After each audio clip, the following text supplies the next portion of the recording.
Praise the Lord. ஹல்லேலூயா. ஸ்தோத்திரம். கர்த்தருடைய மிகவும் பரிசுத்தமுள்ள நாமம் இந்த ஆசீர்வதிக்கப்பட்ட கால வேளையில் மகிமைப்படட்டும்.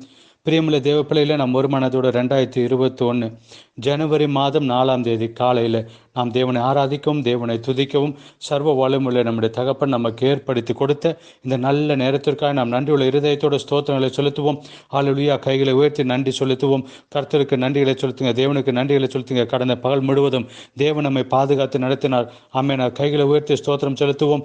ராத்திரி நல்ல தூக்கத்தை கொடுத்தார், அதுக்காக ஸ்தோத்திரிப்போம். இந்த காலையில் நாம் சந்தோஷத்தோடும் சுகத்தோடும் ஆரோக்கியத்தோடும் எழுந்திருக்க செய்தார், அதற்காக நாம் ஸ்தோத்திரங்களை செலுத்துவோம். ஹல்லேலூயா. ஸ்தோத்திரம் ஸ்தோத்திரம் ஸ்தோத்திரம் ஸ்தோத்திரம் ஸ்தோத்திரம்.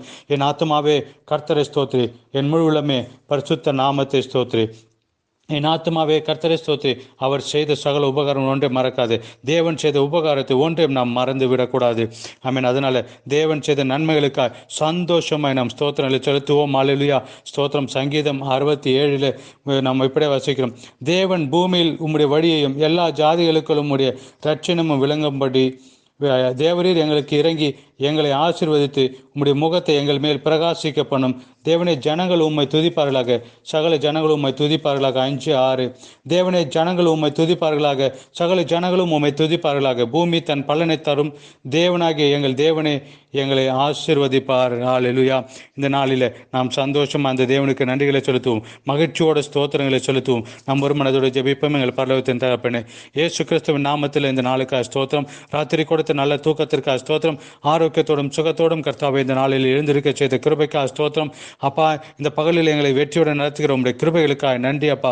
அப்பா, இந்த நாளில் இந்த சத்தத்தை கேட்கிற ஒவ்வொருவரையும் இயேசு கிறிஸ்துவின் நாமத்தில் ஆமென் ஆசீர்வதித்து ஜெபிக்கிறேன் அப்பா. எல்லாரையும் ஆசீர்வதிங்க. அவருடைய தேவைகள் எதுவாக இருந்தாலும் அந்த தேவைகளில் உங்களுடைய அற்புதமான ஆமென் அற்புதங்கள் வெளிப்பட்டு வரட்டும் அப்பா. ஸ்தோத்திரம். உங்களுடைய பிள்ளைகள் எந்த தேவையில் பாரத்தோடு இருக்கிறார்களோ அதை நீங்கள் ஆசீர்வதித்து கொடுங்க அப்பா.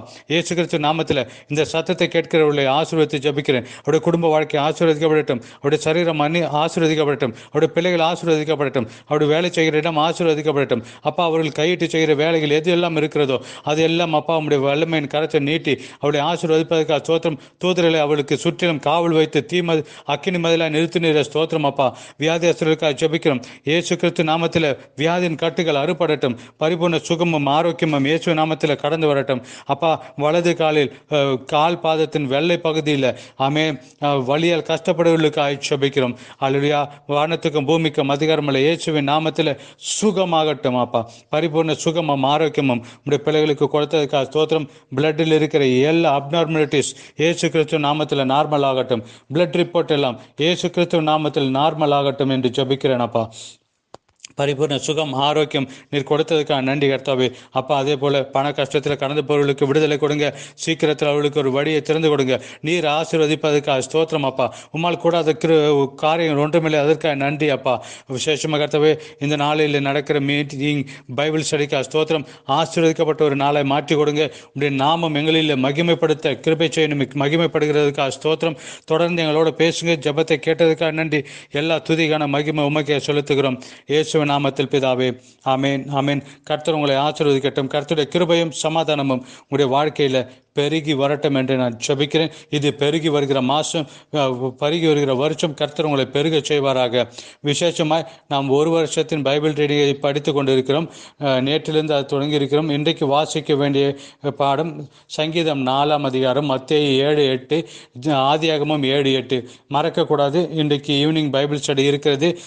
இந்தியன் டைம் 9:30 நாம் தொடங்குவோம். உங்களுக்கு ஏதாவது ஜெபிக்க வேண்டிய ஜெப விண்ணப்பம் இருந்தால் நீங்கள் அனுப்பி கொடுங்க. நாம் ஒரு மணி ஒன்றாய் கூடி ஜெபிப்போம். கடந்த 21 நாள் உபவாச ஜெபம் மிகவும் ஆசீர்வாதமாக இருந்தது என்று அநேகர் சொல்ல கேட்டோம்.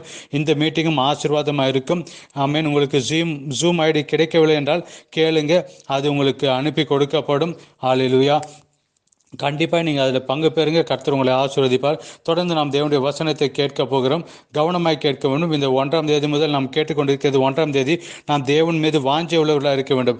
2, 3 நாம் கேட்டது நம்முடைய நாவை குறித்து நாம் கேட்டோம். இன்றைக்கு 4ஆவது நாள் நம்மளோட பரிசுத்தவான்கள் பேசுகிறதை கவனமாய் கேட்க வேண்டும். ஆமென். ஆவியானவர் நமக்கு கொடுத்திருக்கிற ஆலோசனை இன்றைக்கு என்ன என்றால், நம்முடைய நேரத்தை சரியாக உபயோகிக்கப்பட வேண்டும். நம்முடைய நேரத்தை வீணடிக்கக்கூடாது. எபேசியர் 5ஆம் அதிகாரம் 15, 16வது வசனம். நான் அதற்கு ஆதாரமாக நாம் வாசிக்க போகிறோம்.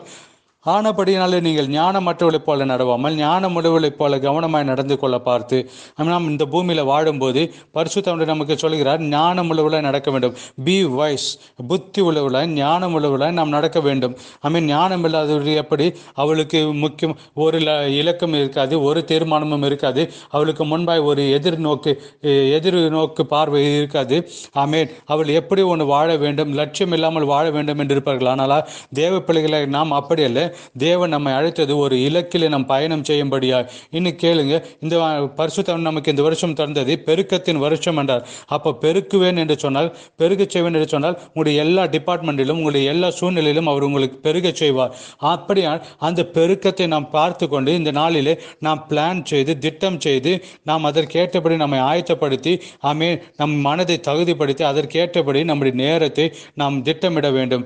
தேவன் பெருக செய்வேன் என்று சொல்லியிருக்கிறார். அதனால் இந்த நாளிலே நாம் அதற்காக நம்மை தகுதிப்படுத்தி தயாராகவும் நாம் காலடிகள் எடுத்து முன்போட்டு சொல்லுவோம். வீணாய் நம் நேரத்தை செலவழிக்க கூடாது. ஞானம் உள்ளவர்கள் தங்களுடைய நேரத்தை ஞானமாய் அதை தேவன் கொடுத்த நேரத்தை சரியான விதத்தில் பிரயோஜனப்படுத்துவார்கள். இல்லாதவர்கள் அதிக நேரம் தூங்குவாங்க, அதிக நேரம் டிவி முன்னாடி உட்காந்து ஸ்போர்ட்ஸ் சேனலை பார்ப்பாங்க, சோசியல் மீடியா முன்னாடி இருப்பாங்க. அவர்கள் அவருடைய நேரத்தை வீணடித்து கொண்டிருப்பார்கள், வேஸ்ட் ஆக்கி கொண்டிருப்பார்கள். ஆனால் நாம் அப்படி மாறக்கூடாது. தேவனுடைய பிள்ளைகள் ஞானம் உள்ளவர்கள், அப்படி நாம் மாறக்கூடாது. நமக்கு ஒரு திட்டம் இருக்க வேண்டும், நமக்கு ஒரு ஷெட்யூல் இருக்க வேண்டும். நான் ஒரு நிமிஷம் போல நாம் அதை வீணடிக்க கூடாது. அதுதான் இங்கே சொல்லப்படுகிறது. இது நாட்கள் பொல்லாதவையானதால் காலத்தை பிரயோஜனப்படுத்திக் கொள்ளுங்கள் என்று. உங்களுக்கு கொடுக்கப்பட்டிருக்கிற காலங்கள் ஒரு நிமிஷம் இருக்கட்டும், ஒரு மணி நேரம் இருக்கட்டும், அது சரியான விதத்தில் பயன்படுத்த வேண்டும். ஒரு நிமிஷமும் அது வீணாய் செலவழிக்கக்கூடாது. மற்ற இடத்தில் வீணாய் பேசி நேரத்தை செலவு செய்யக்கூடாது. தேவையில்லாத தர்க்கங்களை செய்து கொண்டு மற்றவர்களை குறித்து வீணாய் பேசிக்கொண்டு அவருடைய குறைகளை கண்டுபிடித்து அதில் சந்தோஷப்பட்டு கொண்டு நம்முடைய நேரத்தை வீணடிக்கக்கூடாது.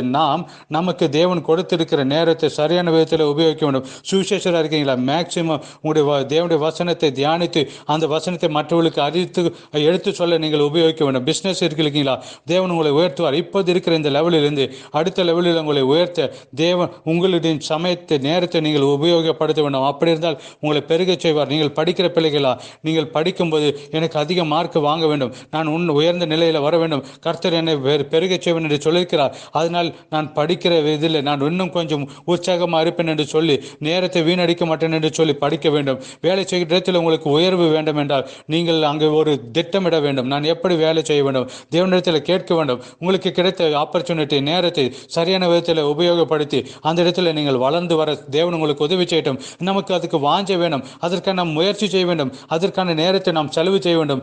தேவையில்லாமல் அங்கே போகிறோம் இங்கே போகிறேன்னு சொல்லி வீணா சாயந்தரம் 5 மணிக்கு வந்துட்டு பஞ்சு செய்துட்டு போகிற அப்படியே இருக்கக்கூடாது.